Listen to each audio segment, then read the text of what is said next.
கிறிஸ்தவ செய்திகள். சமீபத்தில் மகாராஷ்டிரா மாநிலம் நாசிக்கில் உள்ள டாடா கன்சல்டன்சி சர்வீசஸ் நிறுவனத்தின் பிபிஓ கிளை இயங்கி வருகிறது. அங்கு நடந்த நிகழ்வுகள் நம் கண்களை திறக்க வேண்டிய கட்டாயத்தில் இருக்கின்றன. முதலில் அங்கு என்ன நடந்தது?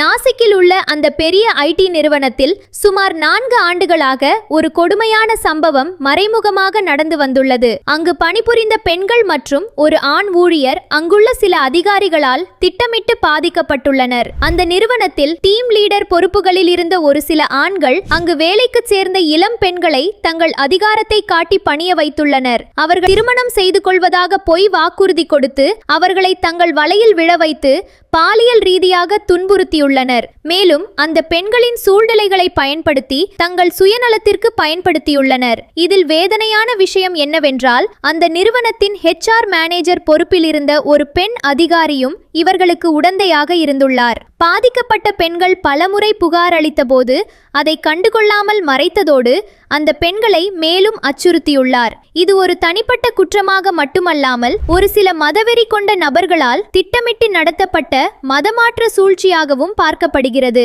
அந்த பெண்களை புர்கா அணியச் சொல்வது, நோன்பு இருக்க வற்புறுத்துவது போன்ற மத ரீதியான அழுத்தங்களையும் அவர்கள் கொடுத்துள்ளனர். கிறிஸ்தவ பெண் பிள்ளைகளுக்கான விழிப்புணர்வு இந்த சம்பவத்திலிருந்து நாம் கற்றுக்கொள்ள வேண்டிய மற்றும் எச்சரிக்கையாக இருக்க வேண்டியது அவசியம். வேலையிடத்திலோ அல்லது வெளியிலோ யாராவது ஒருவர் உங்களிடம் அதிக அன்பு காட்டுவது போலவும் உங்கள் கஷ்டங்களை பயன்படுத்தி உதவி செய்வது போலவும் நெருங்கினால் எச்சரிக்கையாக இருங்கள். குறிப்பாக உங்கள் மத நம்பிக்கைகளை மாற்றச் சொன்னாலோ அல்லது மறைமுகமாக வற்புறுத்தினாலோ அங்கு அன்பு இல்லை, ஆபத்து இருக்கிறது என்பதை புரிந்து கொள்ளுங்கள். உங்களுக்கு யாராவது தொந்தரவு கொடுத்தால் ஆரம்பத்திலேயே அதை தைரியமாக தட்டி கேளுங்கள். பயந்து அமைதியாக இருப்பது அநியாயம் செய்பவர்களுக்கு இன்னும் பலத்தை தரும். நம்முடைய இஸ்லாமிய நண்பர்கள் அனைவரையும் நாம் குறை சொல்லக்கூடாது.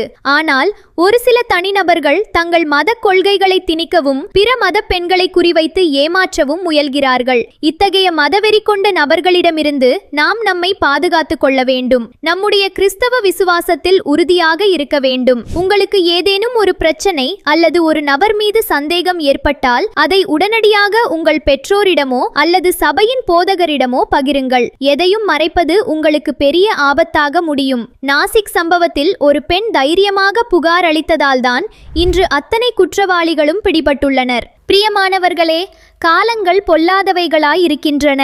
நாம் யாரையும் பகைக்க வேண்டாம், ஆனால் எல்லாரிடமும் எச்சரிக்கையாக இருப்போம்.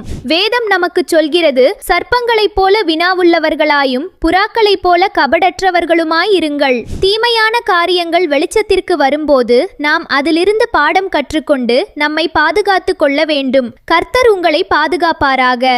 இந்த செய்தி உங்களுக்கு பயனுள்ளதாக இருக்கும் என்று நம்புகிறேன். உங்கள் சபையிலும் மற்ற பெண் பிள்ளைகளிடமும் இதை பகிர்ந்து விழிப்புணர்வை ஏற்படுத்துங்கள். கிறிஸ்தவ செய்திகள் மற்றும் உடனடி தகவல்களை உங்களுக்காக வழங்குகிறது உங்கள் வாசல் டிவி சேனல். இந்த சேனலை சப்ஸ்கிரைப் செய்யுங்கள், பெல் ஐகானை அழுத்துங்கள். வாசல் டிவியோடு இணைந்திருங்கள்.